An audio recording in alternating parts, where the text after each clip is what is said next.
தமிழ் செய்திகளுக்கு உங்களை வரவேற்கிறோம். அமீரகத்தின் தலைப்புச் செய்திகள். ஷார்ஜாவில் கட்டிடத்திலிருந்து குதித்து மரணித்த இந்தியாவை சேர்ந்த 14 வயதான சிறுமி தற்கொலையா என்ற கோணத்தில் விசாரணை தீவிரம்.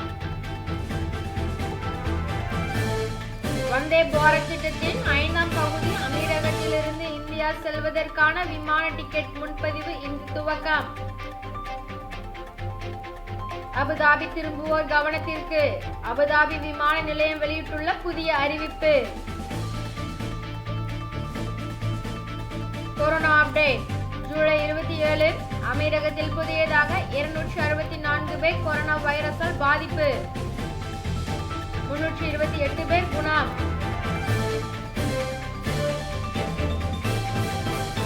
அபுதாபியில் ஐமான் சங்கம் இயக்கிய 2வது தனி விமானம் திருச்சி சென்றடைந்தது. பயணிகள் மகிழ்ச்சி. ஷார்ஜாவில் ஈத் அல் அத்ஹாவை முன்னிட்டு இலவச பார்க்கிங் திட்டத்தினை அறிவித்தது அரசு. துபாயில் சீறி பாய்ந்த பைக், வினாடியில் மாறிப்போன வாழ்க்கை.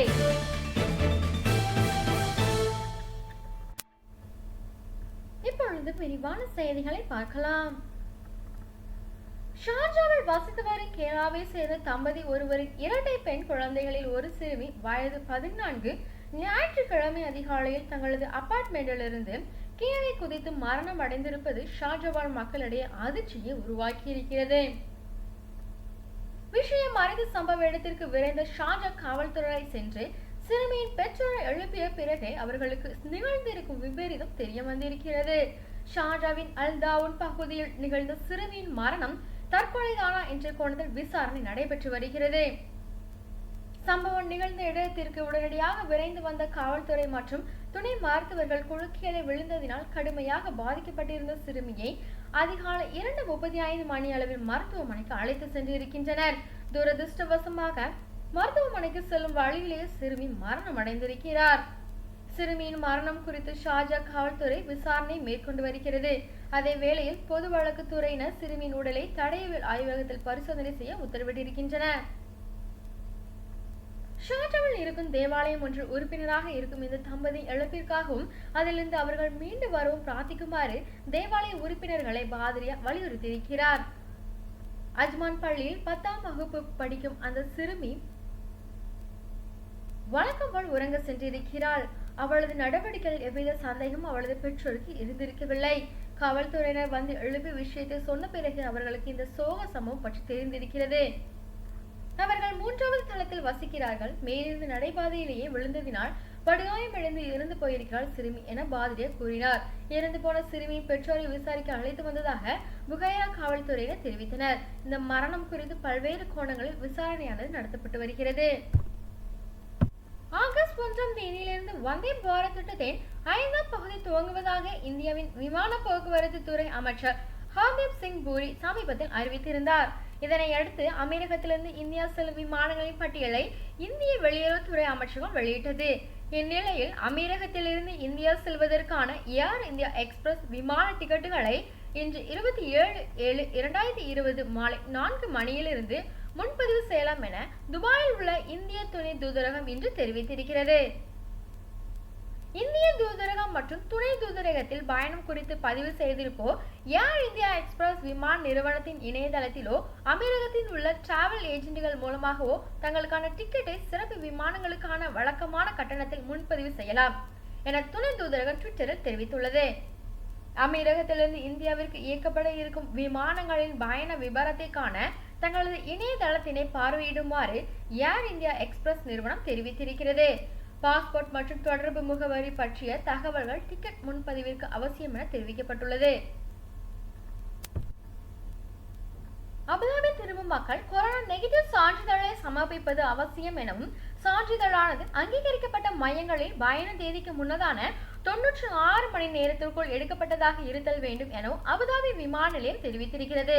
தனது இணையதளத்தில் வெளியிட்டுள்ள பயணத்திற்கான தேவைகள் மற்றும் விதிமுறைகளை மக்கள் பூர்த்தி செய்திருக்க வேண்டும். பயணத்திற்கான விதிமுறைகளை பின்பற்றாத காரணத்தினால் சிக்கல் ஏற்படுமாயின் அதற்கு விமான நிறுவனமோ விமான நிலையமோ பொறுப்பேற்காது என்பதை பயணி கவனத்தில் கொள்ள வேண்டும் என அபுதாபி விமான நிலையத்தின் இணையதளத்தில் குறிப்பிடப்பட்டுள்ளது. அபுதாபிக்கு வரும், அபுதாபியிலிருந்து பயணிக்கும் மற்றும் அபுதாபி வழியாக பயணிக்கும் மக்கள் தங்களுக்கான பயண விதிமுறைகள் பற்றி அறிந்திருக்க வேண்டும் என அந்த இணையதளத்தில் குறிப்பிடப்பட்டுள்ளது. பயணிகள் தங்களுக்கான பயண விதிமுறைகள் பற்றி கீழே உள்ள அமைப்புகளின் வழியாகவும் அறிந்து கொள்ளலாம்.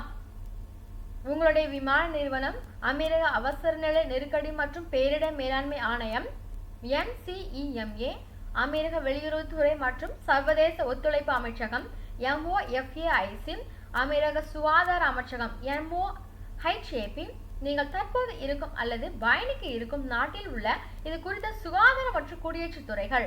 அபுதாபி விமான நிலையத்திற்கு வரும் பயணிகள் முகக்கவசம், அப்புறப்படுத்தக்கூடிய கையுறைகள் அணிதல் மற்றும் சமூக விலகலை கடைபிடித்தல் போன்ற விதிமுறைகளை பின்பற்ற வேண்டும். அபுதாபி திரும்பும் பயணிகள் தங்களது பயண நேரத்திற்கு முன்னதான 96 மணி நேரத்திற்குள் ICA அங்கீகரித்த ஆய்வகங்களில் பெறப்பட்ட கொரோனா நெகட்டிவ் சான்றிதழ்களை கையில் வைத்திருக்க வேண்டும். அதேபோல அபுதாபி திரும்பும் அனைத்து பயணிகளுக்கும் கொரோனா PCR பரிசோதனையானது நடத்தப்படும் என தெரிவிக்கப்பட்டுள்ளது. கொரோனா வைரஸால் இன்று புதியதாக 264 பேர் பாதிக்கப்பட்டுள்ளதாகவும் 328 பேர் குணமடைந்துள்ளதாகவும் ஒருவர் மரணம் அடைந்துள்ளதாகவும் அமீரக சுகாதார மற்றும் தடுப்பு அமைச்சகம் திங்கட்கிழமை 27/7/2020 அன்று அறிவித்துள்ளது. ஜூலை 27, 2020 நிலவரப்படி ஐக்கிய அரபு அமீரகத்தில் கொரோனா வைரஸால் பாதிக்கப்பட்டவர்களின் மொத்த எண்ணிக்கை 59,177 ஆகவும் குணமடைந்தவர்களின் எண்ணிக்கை 52,510 ஆகவும் மரணமடைந்தவர்களின் எண்ணிக்கை 345 ஆகவும் உயர்ந்துள்ளது. 40 ஆண்டு காலமாக மக்கள் தொண்டாற்றி வரும் ஐமான் சங்கம் பல்வேறு நலத்திட்ட உதவிகளை வழங்கி வருகிறது. அதன் நீட்சியாக கொரோனா காரணமாக அமீரகத்தை தவிர்த்து வந்த தமிழர்களை தாயகம் அனுப்பும் பொருட்டு தனி விமானங்கள் இயக்குவதாக அறிவித்தது அபுதாபி ஐமான் சங்கம். ஏற்கனவே ஒரு தனி விமானத்தினை திருச்சிக்கு இயக்கியிருக்கும் இச்சங்கம் இன்று திங்கட்கிழமை அபுதாபியில் இருந்து திருச்சிக்கு தங்களது 2வது தனி விமானத்தினை இயக்கியது. காலை 11:20 மணிக்கு அபுதாபி விமான நிலையத்திலிருந்து கிளம்பிய இண்டிகோ தனி விமானம் இந்திய நேரப்படி மாலை 5:30 மணிக்கு திருச்சி விமான நிலையத்தில் தரையிறங்கியது.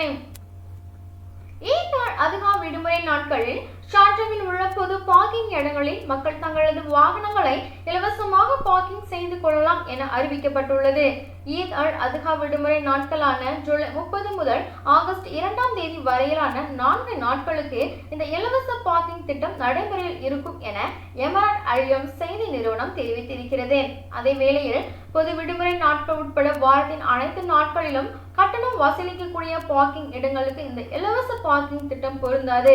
அதாவது அல் ஷுவைகின் தெருவில் உள்ள அல் ஹுசைன் ஸ்ட்ரீட் பேங்க் காம்ப்ளெக்ஸ் பகுதி, அல் ஷோயாக் பகுதி, கார்னிஷ் தெரு இருபுறமும்,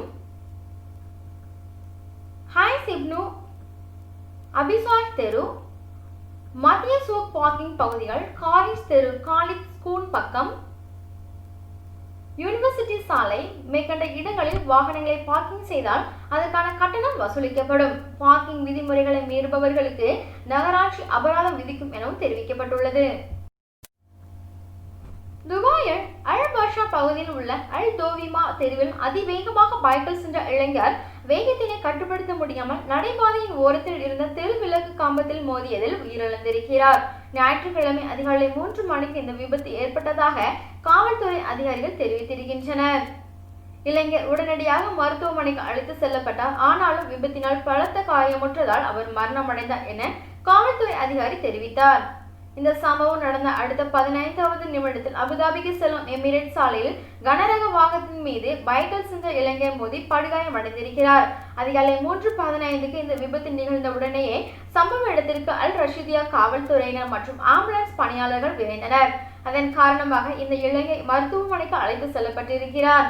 சனிக்கிழமை நடைபெற்ற மற்றொரு விபத்தில் அல் ஹெம்ரியா பகுதியில் பாதசாரி ஒருவரின் மீது பேருந்து மோதியதால் அவர் படுகாயம் அடைந்திருக்கிறார்.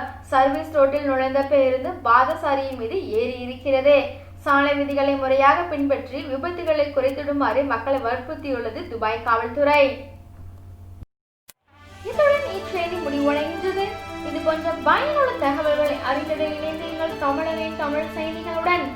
நன்றி, வணக்கம்.